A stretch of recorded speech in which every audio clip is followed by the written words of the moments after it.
DWO, como agradecimiento quisimos hacer esta entrevista.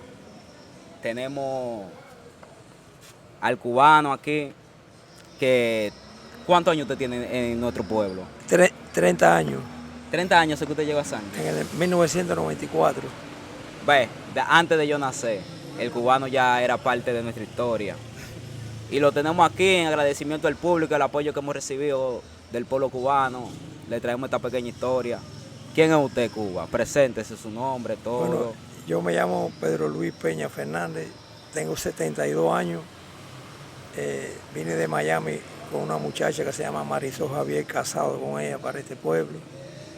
Después tuve otra relación y tengo 2 hijas. Aquí tengo un nieto que vive en Puerto Plata, pero nacieron ahí en el Cangrejo de Sánchez. Yo me dedico aquí al acarreo, a hacer acarreo, me siento bien en mi pueblo. Ya este es su pueblo. Sí, tengo 30 años trabajando aquí, hago acarreo día y noche, ganándome sostén de cada día para ayudar a mis hijas. Cuba, ¿a los cuántos años usted salió de Cuba? Yo salí de Cuba en el año 76, yo tenía 21 años, 22, no recuerdo exacto. Me fui a Remo para los Estados Unidos. Llegué a los Cayos de la Florida en 58 horas en un bote de 8 pies, yo y 2 personas más con una lata de agua. Para mí fueron los momentos más difíciles de mi vida porque es una travesía peligrosa donde se han muerto casi 1 millón de cubanos, se han perdido ahí en el estrecho de la Florida.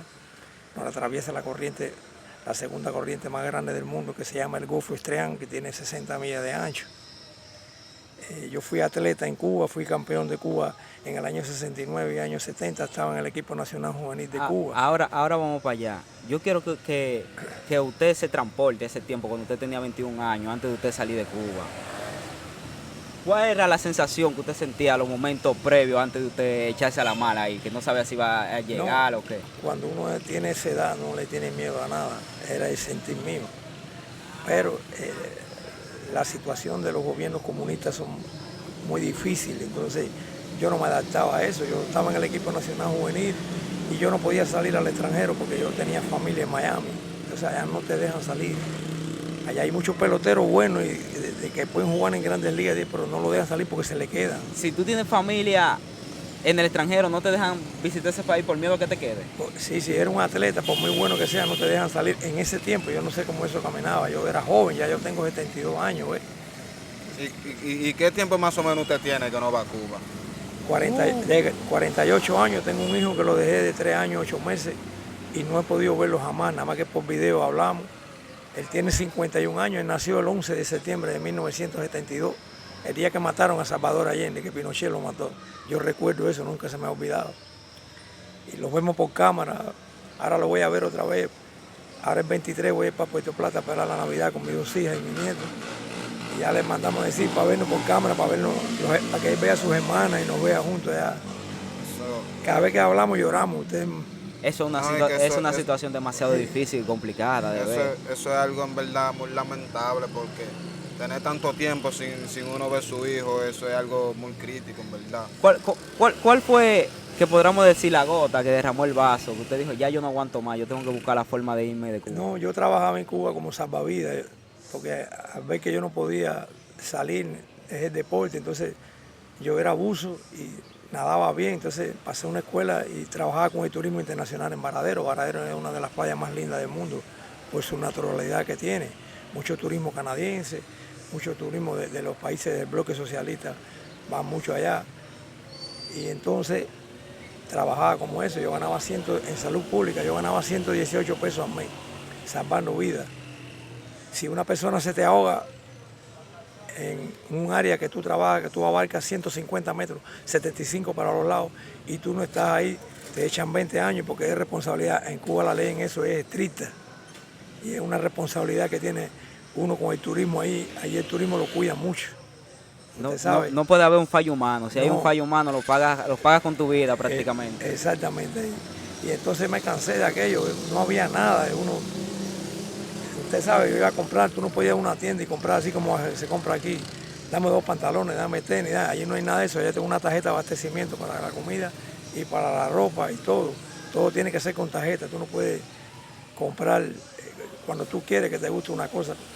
Y entonces son cosas que uno sale a uno a buscar la libertad, uno no tiene miedo. O sea, que yo no puedo agarrar, entrar a un colmado y pedir 20 libras de arroz, No. 2 libras de pollo, nada de eso. Eso está racionado ahí, la carne es racionada, la leche es racionada, todo es racionado ahí. Eso es un sistema que ya lleva como 64 años, desde el año 59. Yo espero que ya en cualquier momento ya eso vaya a sucumbir. Usted pide la libertad de Cuba. Claro, el único que queda vivo es Raúl Castro, ya tiene como 90 años, es el hombre más malo que ha tenido. Según la historia, lo recoge en Cuba, él ahorcaba los alzados que se alzaban en el escambray en contra del sistema, los ahorcaba con alambre púa. Es un hombre difícil, y él queda vivo todavía, él es el que está manipulando todo eso atrás, porque Díaz Canel es el presidente, pero ese es un títere, ese Raúl Castro lo domina por atrás, y nosotros esperamos que en cualquier día Cuba sea libre ya. Amén. Ese es también nuestro deseo. Y usted vamos a la parte donde usted era deportista. Usted siendo deportista, ningún beneficio del régimen, ni porque usted le traía gloria al régimen. No, ellos te daban una licencia de trabajo donde tú trabajabas y te pagaban tu sueldo mensual. Y eras atleta, ¿ves? La emoción más grande que tiene uno cuando uno es atleta y gana una competencia, pero no te daban más nada. Todo el mundo anhela llegar a ser el equipo nacional. Yo era joven, yo empecé a remar con 17 años, me enseñó a remar el entrenador Orlando Lanza, no sé si se ha muerto, que fue a la Olimpiada de Holanda en los 53 o 52, creo, una cosa así. El Guaco Ojeda, que fue timonel del equipo Cuba, y Jorge Acuesta, que fue atleta y fue a la Olimpiada de México. Fueron las 3 personas que me enseñaron a remar a mí. Yo remaba canoa de 4 remos y de 8 remos en Varadero. Se llamaba el equipo Varadero INI. INI quiere decir Instituto Nacional de Industria Turística. Nosotros representábamos la provincia.